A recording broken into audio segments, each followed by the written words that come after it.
ଶେଷ କ୍ଲାସରେ ଆମର ବାକ୍ୟ ବିଚାର ସରିଯାଇଥିଲା। ଆଜି ଆମେ ପଢ଼ିବା ରୂଢ଼ି ଆଉ ଲୋକବାଣୀ। ପିଲାମାନେ ଗୋଟେ କଥା କହିବା, ତମାନେ ସମସ୍ତେ ଜାଣିଥିବ ଯେ ଗାଁ ଗହଳି ମାନଙ୍କରେ ମାନେ ଆମର ଜେଜେ ହେଇଗଲେ କି ଜେଜେମା ହେଇଗଲେ କି ବଡ଼ବାପା କି ମାନେ କିଏ ଗୋଟେ ରିଲେଟିଭ୍ ଯେକୌଣସି ଥାନ୍ତୁ, ସେମାନେ କଣ କଲେ ଗୋଟେ ଏମିତି ଗୋଟେ କଥା କହନ୍ତି, ତାର ଅର୍ଥ ବି ଆମେ ଅଧା ଜାଣିଥିବେ ଅଧା ବି ଜାଣିନଥିବେ। ତ ସେମାନେ ଯେଉଁ କଥା ଗୁଡ଼ା କହନ୍ତି, ଯେମିତିକି ଆମେ କହିବା ଯେ ନଈ ନଦୀ ଖୁଣ ନକଳା ଗୋଟେ କଥା, ତାପରେ ଆଉ ଗୋଟେ କଣ କହିଲେ ଅକଲ ଗୁଡୁମ ହେଇଯିବ। ଏଇ ଟାଇପ୍ର ଯେଉଁଟା ଗୋଟେ କଥା କହୁଛନ୍ତି, ମୋତେ ତ ଏକେ ବିରକ୍ତି ଲାଗିବ, ସେକେଣ୍ଡ କଥା ମୁଣ୍ଡରେ ପଶିବ ସେଇଟା କ'ଣ, କିନ୍ତୁ ଆକ୍ଚୁଆଲି ସେଇଟା କେତେ ହାର୍ଡ଼ ବି ନୁହେଁ। ତାକୁ ଏଇ ଯେଉଁ କଥାଟା ସବୁ ଆସୁଛି ସେଇଟା କୁହାଯାଉଛି ରୂଢ଼ି। ଠିକ୍ ଅଛି, ସେଇଟା କ'ଣ କୁହାଯାଉଛି? ରୂଢ଼ି କୁହାଯାଉଛି। ତ ରୂଢ଼ିର ଡେଫିନେସନ୍ କହିବା ପହଞ୍ଚିବା ପାଇଁ, ଯଦି ଶବ୍ଦଟି ନିଜର ଅର୍ଥ ଛାଡ଼ି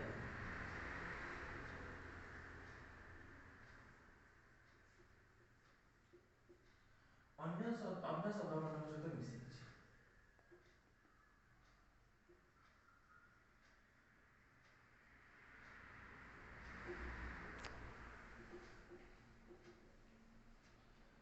ଏକ ନିଜସ୍ୱ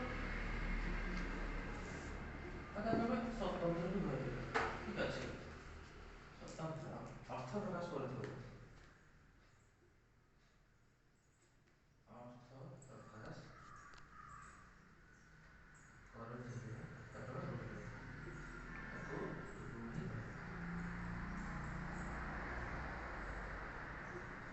ଠିକ୍ ଅଛି। ଏ ଯେଉଁ ରୂଢ଼ି ଅଛି ସେଇଟା ହେଉଛି ତିନି ଭାଗରେ। ରୂଢ଼ିଟା କେତେ ଭାଗରେ ବିଭକ୍ତ ଅଛି? ତିନି ଭାଗରେ। କ'ଣ ରୂଢ଼ି ଏଇଟା ଟୋଟାଲି ତିନିଟା ଭାଗ ଅଛି। ଗୋଟେ ହେଉଛି କ୍ରିୟାହୀନ,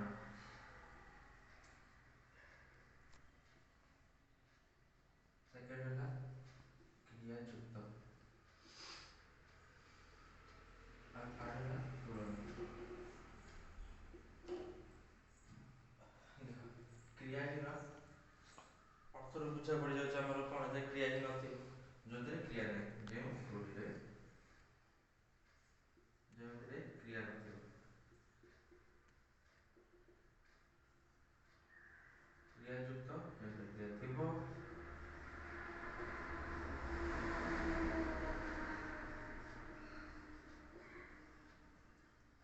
ଆଉ ଶେଷ କ'ଣ ତୁଳନା କରୁଛୁ, ତୁଳନା ଯେଉଁଥିରେ ତୁଳନା ଆମର କରୁଥିବ।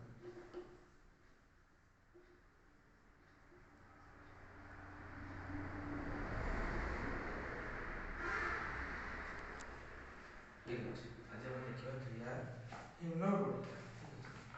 ଦେଖ, କ୍ରିୟାହୀନ ରୂଢ଼ି ଗୋଟେ ଦେଖିଦେବା ଗୋଟେ କଥା ଦେଖ। ଶ୍ରବଣ କୁମାର କଥା ମନେ ଥିବ, ବୋଧେ ଭାବୁଛି ଶ୍ରବଣ କୁମାର କ'ଣ କରିଥିଲେ ନା ଅନ୍ତର ଯେଉଁ ତାଙ୍କ ବାପା ମାଆଙ୍କୁ ଥିଲେ, ତାଙ୍କ ବାପା ମାଆଙ୍କୁ ନେଇକି ଯାଉଥିଲେ, ହଁ କି ନାହିଁ? ତ ଆମେ କହିଦେଉଛେ ଯେ ଅନ୍ଧର ଲଉଡ଼ି ଅର୍ଥାତ୍ କ'ଣ, ନା ସହାୟ। ଅନ୍ଧର ଲଉଡ଼ି କ'ଣ? ଅସହାୟର ସହାୟ। ଦେଖ କ୍ରିୟାହୀନ ଗୋଟେ ଆମେ ନିଜେ ଦେଇଦେବ କ'ଣ, ଅନ୍ଧର ଲଉଡ଼ି।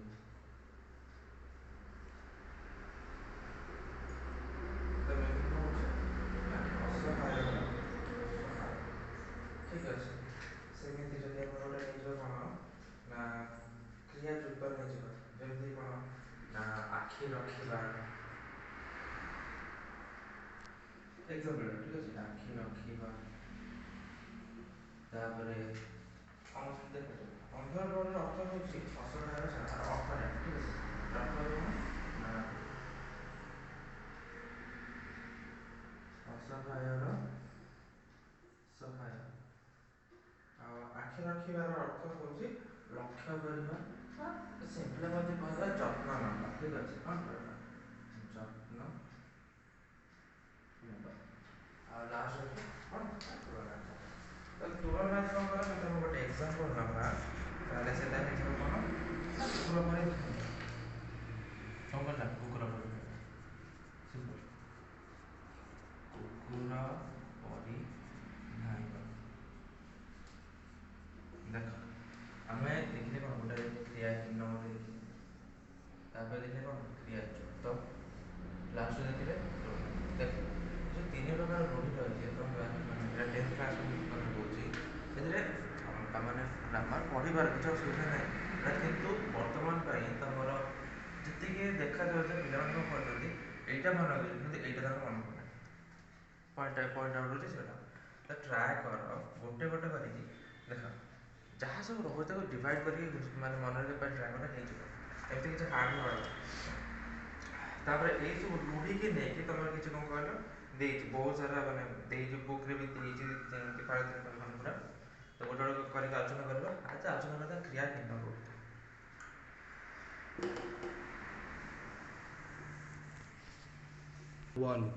ଦେଖ ବୁକ୍ରେ କିଛି ଦେଇଛି ଗୋଟେ ଅନ୍ଧର ଲହୁଣୀ।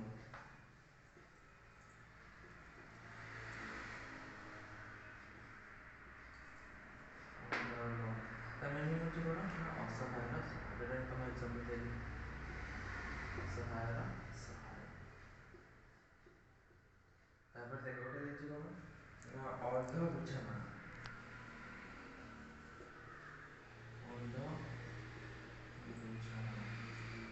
ଦେଖ ମୁଁ ଏଠି ଲେଖି ଦେଉଛି, ତମେ ତାର ଅର୍ଥ ଦେଖିଦେବ, ଭିଡ଼ିଓଟା ଦେଖି ଦେଖା ବନ୍ଦ କରିଦେବ। ଠିକ୍ ଅଛି, ଏଠି ଦେଖିଲ ତାର ଅର୍ଥଟା ବି ଲେଖାଯାଉଛି। ଚେଷ୍ଟା କର ଏଇ ଅର୍ଥକୁ ନେଇକି ବାକ୍ୟ ବନେଇବା।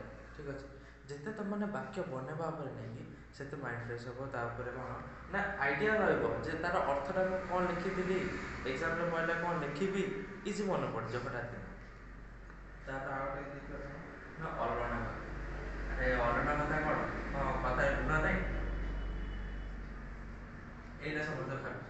ହଁ ସେଇଟା ଅଲଣା କଥା ହେଉଛି କ'ଣ ନା ଜଗତରେ କିଛି ମୂଲ୍ୟ ନାହିଁ, ମୂଲ୍ୟହୀନ କଥା। ଆମେ ଇଂଲିଶରେ କ'ଣ କହୁଛେ ଭ୍ୟାଲ୍ୟୁଲେସ୍ ଟକ୍।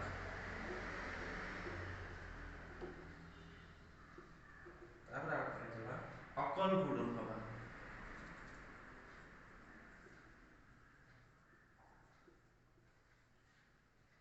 ତା ମିନିଂ କ'ଣ ନା ବୁଦ୍ଧି ଗଣା ହେବା।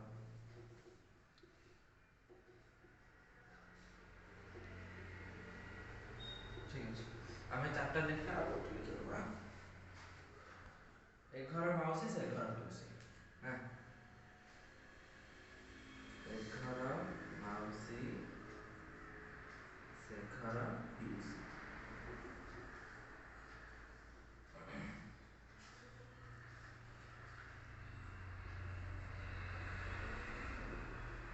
ତା ମିନିଂ ହେଉଛି ଏପଟ ସେପଟ ଛିଦ୍ର କଥା କହିକି ସବୁଠାରୁ ଭଲ। ଏପଟ ସେପଟ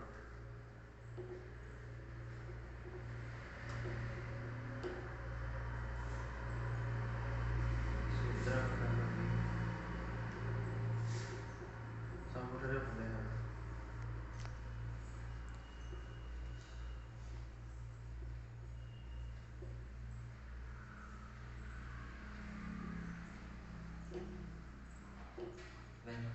ପାଞ୍ଚଟା ଆମେ ଦେଖିଲେ, ଏ ପାଞ୍ଚଟା ଆମର ସେକ୍ସନ।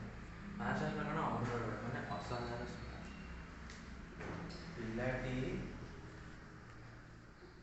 ବୃଦ୍ଧ ବାପା ମାଙ୍କର ବୃଦ୍ଧ ମାତା ପିତାଙ୍କର ଅନ୍ଧର ଲହୁଣୀ ହେଲା।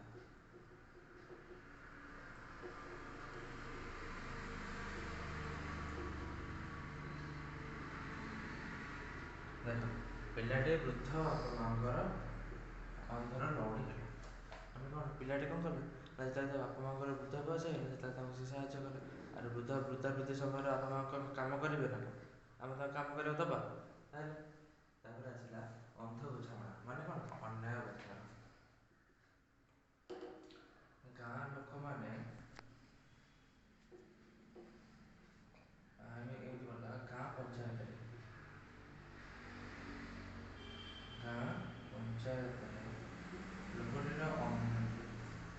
ଲୋକମାନେ ଅନ୍ଧ ବୁଝାମଣା ଉପରେ ନେଇ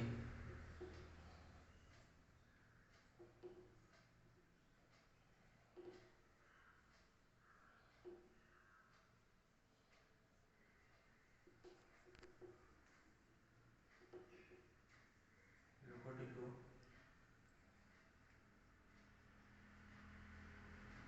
ଦଣ୍ଡ ଦେଲେ।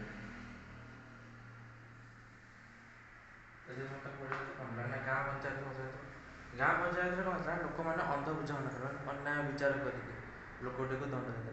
ତାପରେ ଝୁଲଝା ଜଣା ପଡ଼ୁଛି କି ସେଇଟା ହେଇଛି ଝୁଲ ବୋଲି। ତାପରେ ଆସିଲା ମୂଲ୍ୟହୀନ କଥା। ହରିବାବୁଙ୍କ କଥା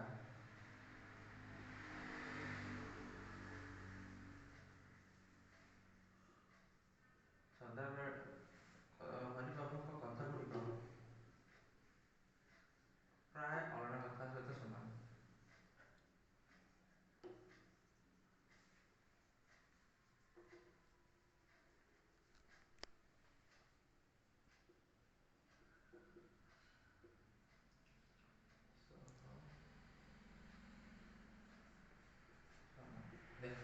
ହରିବାବୁଙ୍କ କଥା ଗୁଡ଼ିକ ପ୍ରାୟ ଅଲଣା କଥା ସହ ଏକ ଅଲଣା କଥା ଋଣରେ ନା ମାନେ ଏ ଯେଉଁ କଥାଟା କହୁଛନ୍ତି ଅଧା ମୂଲ୍ୟ ହେଇନଥାଏ ୟୁଜଲେସ୍ ଷ୍ଟକ୍ ଆମେ ଯେଉଁଟା କହୁଛେ। ତାପରେ ଆସିଲା ବୁଦ୍ଧିମଣା ବିପତ୍ତି ସମୟରେ ବିପଦ ସମୟରେ ପିଲାଟି ବୁଦ୍ଧିମଣା ହେଇଗଲା।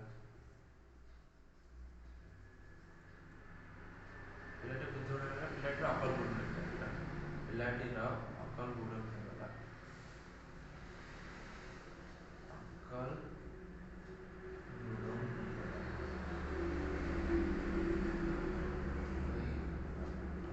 ମାନେ କ'ଣ କହିଲୁ ନା ପିଲାଟି ପରେ ବିପଦ ଆସିଥିଲା କିଛି ବୁଦ୍ଧିମଣା ହେଇଗଲା। କରିବ କ'ଣ ଠିକ୍ ଲାଷ୍ଟ ଦେଖିବା ଏ ଘରେ ମାଉସୀ ସେ ଘରେ ମାଉସୀ ଏଇଟା ସମସ୍ତଙ୍କୁ ଜଣାଥିବ।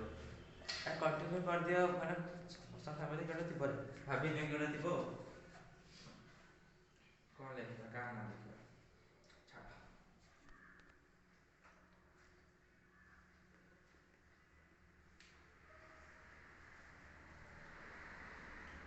ତାଙ୍କ ନାନୀ ସଦାବେଳେ ଘରେ ମାଉସୀ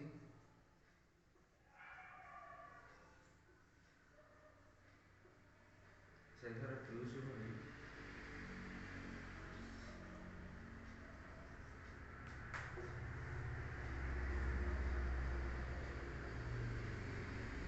କୁହନ୍ତି। ମାନେ କହିଲେ କ'ଣ ନା କାହାର ନାନୀ ଥିବ ତାଙ୍କ ନାନୀ ହବ ନେଇ କାହାର ମାନେ ନେଇଦେବେ ତ ତାଙ୍କ ନାନୀ କ'ଣ କରୁଛନ୍ତି ନା ଏ ଘର ମାଉସୀ ସେ ଘର ପିଉସୀ ଭଳିଆ ହେଉଛନ୍ତି। ମାନେ କ'ଣ ଏପଟ ସେପଟ ଚିତ୍ର କଥା କହିକି ସବୁଠି ଭଲ ମୁଁ ସବୁଠି ଭଲ କିନ୍ତୁ ନାଟର ଗୋବର୍ଦ୍ଧନ ସେଇ ହିଁ ଥିବେ। ଆଶା କରୁଛି ଭିଡ଼ିଓଟା ଭଲ ଲାଗିଥିବ।